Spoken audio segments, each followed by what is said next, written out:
Good morning everyone.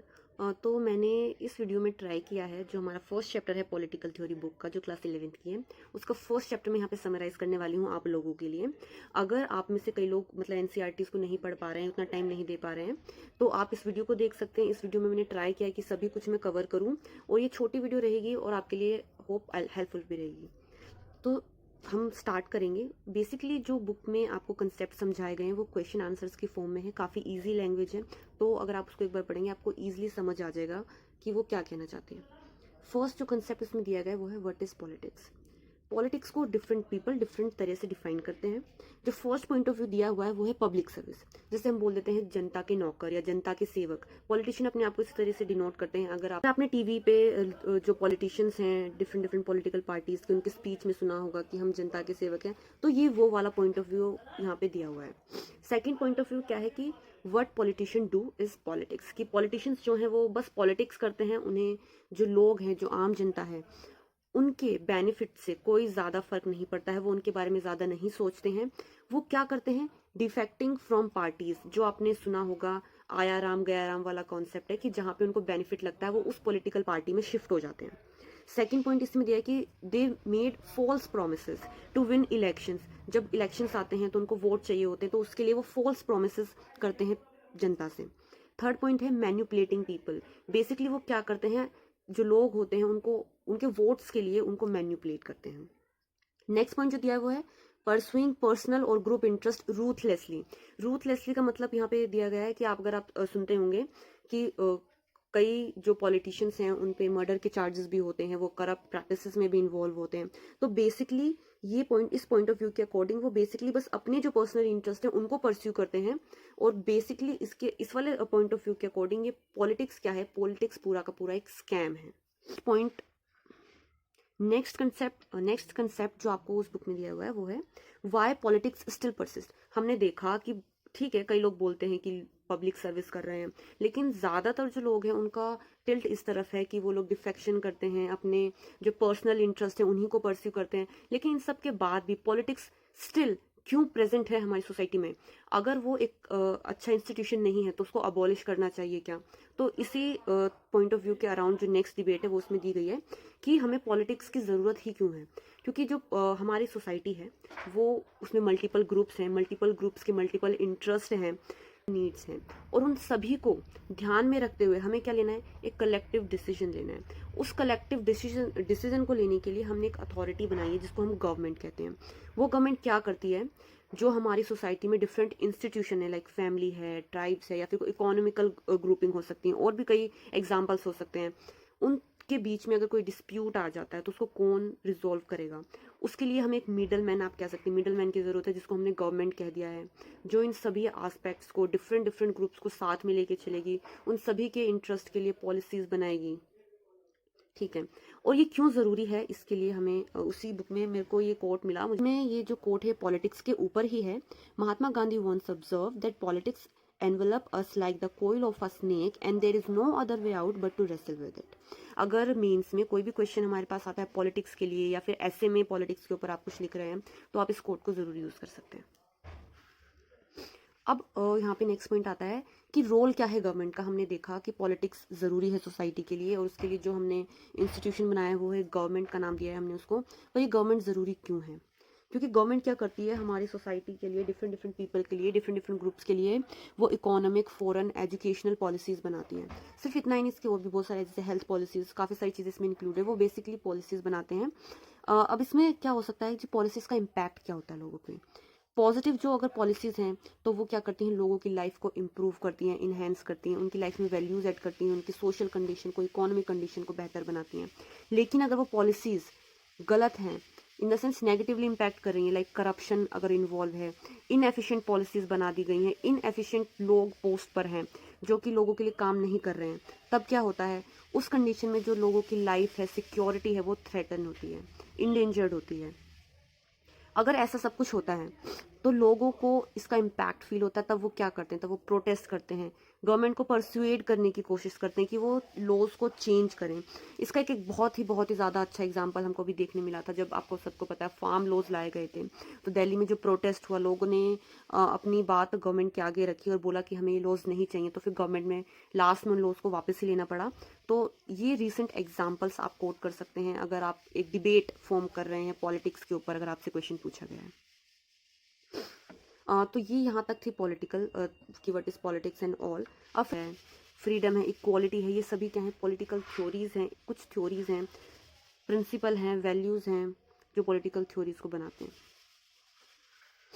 एक second definition भी मुझे मिली, उस सेम बुक में ही दी गई है, that is political theory deals with ideas and principal that shapes constitution, government and social life in a systematic manner. अब ये सिस्टमैटिक मैनर क्यों हमको चाहिए, ताकि सोसाइटी अच्छे से रन करे, गवर्नमेंट अच्छी पॉलिसीज बनाए, ताकि लोगों की लाइफ ईजी हो, इस चीज़ के लिए। अब इस बुक में ना टेबल भी दी गई आपको, पेज नंबर 6 पर मैं आपको दिखा देती हूँ वो टेबल क्या है। बेसिकली उसमें कुछ एग्जाम्पल दिए गए हैं जिनको आपको आइडेंटिफाई करना है कि आप उसको आइडेंटिफाई कर पा रहे हैं कि कौन सी पॉलिटिकल थ्योरी उसको फॉलो कर रहे हैं। अगर आप देखेंगे पेज नंबर 6 पर, यहाँ पे जो बुक में दिया हुआ है, इसमें बोला है can you identify the political principle values which is an application in each of the following statements. यहाँ पे आपको कुछ स्टेटमेंट्स दी गई हैं, आप इस वीडियो को पॉज करके इनको सोल्व करने की कोशिश कर सकते हैं।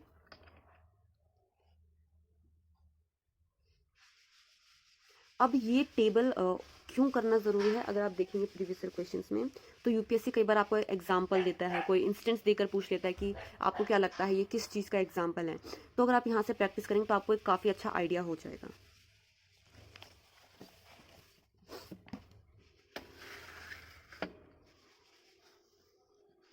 चैप्टर में ना कुछ पर्सनैलिटीज़, उन्होंने क्या काम किया है, वो सारी चीज़ें दी हुई हैं, तो उन चीज़ को मैंने नोट डाउन कर लिया है यहाँ पे। जैसे Rousseau first argued for freedom as a fundamental right of humankind. Karl Marx argued that equality was as crucial as freedom.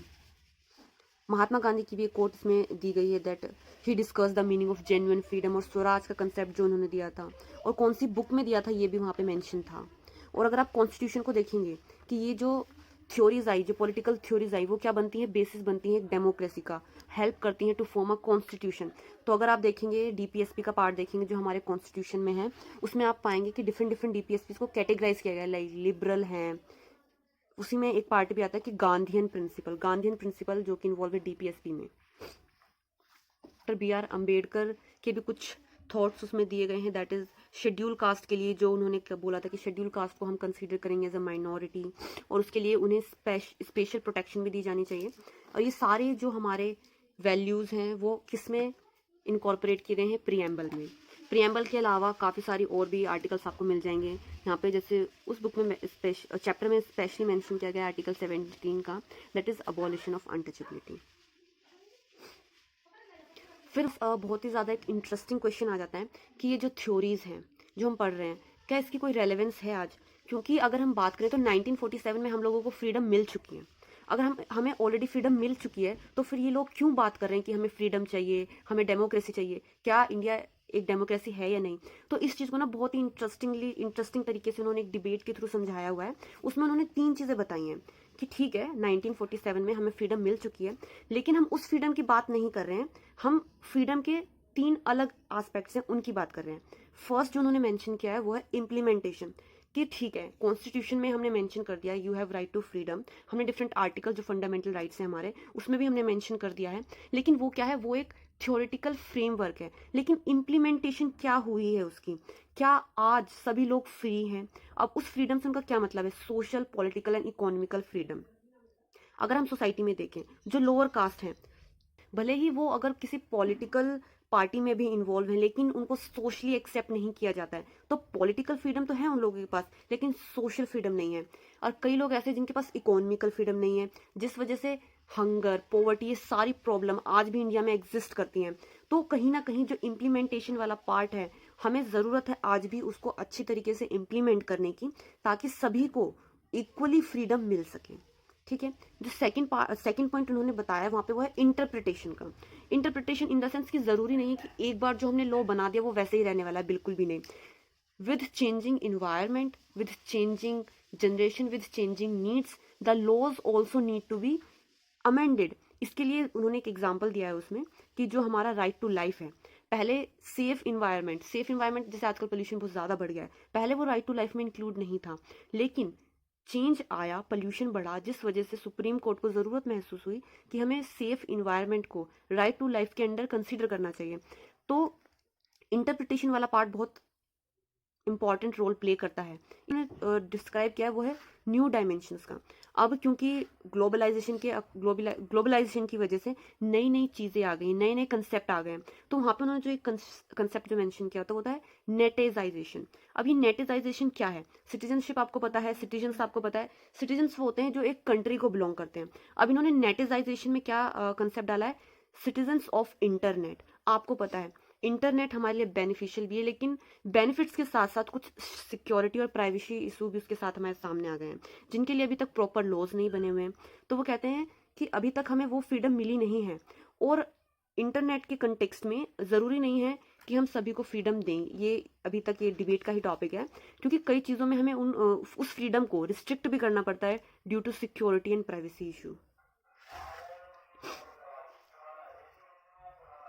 फिर जो नेक्स्ट कंसेप्ट उसमें बताया गया है कि putting political theory in practice. अब इसमें ना उन्होंने एक बहुत ही अच्छा सा एग्जांपल लेके बताया गया है कि जो पॉलिटिकल थ्योरी है वो प्रैक्टिस में हम कैसे देख सकते हैं। एक एग्जांपल के थ्रू उन्होंने बताया, मान लीजिए आप एक दुकान पे गए सामान लेने के लिए, लेकिन वहाँ पे ना बहुत लंबी लाइन लगी हुई है। तो अगर आप सभी एक ही लाइन में जैसे जैसे आते जा रहे हैं लगकर और सामान ले रहे हैं, तो वो फेयर है, बिल्कुल फेयर है। लेकिन अगर आप देखते हैं कि आप सभी लाइन में खड़े हैं, लेकिन एक बंदा, रैंडम बंदा आता है और वो लाइन के बीच में लग जाता है, तो आप सभी को ये लगता है कि ये अनफेयर है, क्योंकि हम सभी इतने टाइम से वेट कर रहे थे, लेकिन वो पर्सन आया और उसने वो एफर्ट्स नहीं करे और वो सीधा राशन लेके या किसी भी चीज़ की जो सामान लेने गए वो लेके चला जाता है, तो वो अनफेयर लगता है आपको। लेकिन वहीं पर दूसरा दूसरा अगर हम केस देखें कि कोई हैंडीकैप बंदा है, कोई व्हील चेयर पे है, तो आप उसको प्रेफरेंस देते हैं कि आप उसको पहले आगे जाने दें। लेकिन यहाँ पे क्या वो चीज़ आपको फेयर लगती है। तो यही इस तरीके से उन्होंने बताया कि जो पॉलिटिकल थ्योरी है ये हमें एक अंडरस्टैंडिंग देती है, क्या चीज़ फेयर है, क्या चीज़ अनफेयर है। अब जब हमने ये कंसेप्ट समझ लिया कि पॉलिटिकल थ्योरी क्या है, वो प्रैक्टिस में कैसे आती है, तो और हमें अब ज़रूरत क्यों है, why should we study political theory, इसके लिए उन्होंने 4 पॉइंट, जो बुक में आप पढ़ेंगे 4 पॉइंट विद एग्जाम्पल उन्होंने एक्सप्लेन किए हैं। फर्स्ट है अवेयरनेस, कि पॉलिटिकल थ्योरी ना आपको अवेयर कराती है आपके आसपास के सराउंडिंग में, वही एग्जाम्पल कि क्या फेयर है क्या अनफेयर है। सेकंड रिस्पॉन्सिबिलिटी, मान लीजिए आपको पता ही नहीं है कि क्या फेयर है क्या अनफेयर है, तो आप रिस्पॉन्सिबल कैसे होंगे उस चीज़ के लिए, आपको कोई रिस्पॉन्सिबिलिटी फील नहीं होगी। मान लीजिए आपके सामने कुछ अनफेयर हो भी रहा है, लेकिन आपको पता ही नहीं है, आप अवेयर ही नहीं है, तो आप उस चीज़ की रिस्पॉन्सिबिलिटी नहीं लेंगे। थर्ड चीज़ वो क्या है, टू फाइट अगेंस्ट डिस्क्रिमिनेशन। ये एक सीक्वेंस है कि अगर आपके पास वो अवेयरनेस है और आप एक रिस्पॉन्सिबल पर्सन है, तभी आप उसके अगेंस्ट, उस डिस्क्रिमिनेशन के अगेंस्ट फाइट करने के लिए खड़े होंगे। जो फोर्थ पॉइंट है वो है डेवलप सिस्टमैटिक थिंकिंग। और जब आप डे टू डे लाइफ में आपके पास पॉलिटिकल थ्योरी की अवेयरनेस है, आप एक रिस्पॉन्सिबल पर्सन है और आप डिस्क्रिमिनेशन के अगेंस्ट खड़े भी होते हैं, तो ये सभी चीज़ें एक सिस्टमैटिक तरीके से सोसाइटी को चलाती हैं। मान लीजिए किसी इंसान के साथ इनजस्टिस हो रहा है, लेकिन आप अवेयर नहीं उस चीज़ के लिए, आप उस चीज़ के लिए खड़े ही नहीं होंगे, तो वो क्या है, वो सिस्टम है जो सोसाइटी का, वो करप्ट हो जाएगा और धीरे धीरे इनजस्टिस बढ़ने लग जाएगा सोसाइटी। एक कंसेप्ट था जो चैप्टर 1 में हमें बताया गया था। इसके जो नेक्स्ट चैप्टर है उनमें काफ़ी डिफरेंट टॉपिक्स को एक्सप्लेन किया गया। मैं कोशिश करूंगी कि एक छोटा सा ओवरव्यू उसका बना के ज़रूर अपलोड करूँ।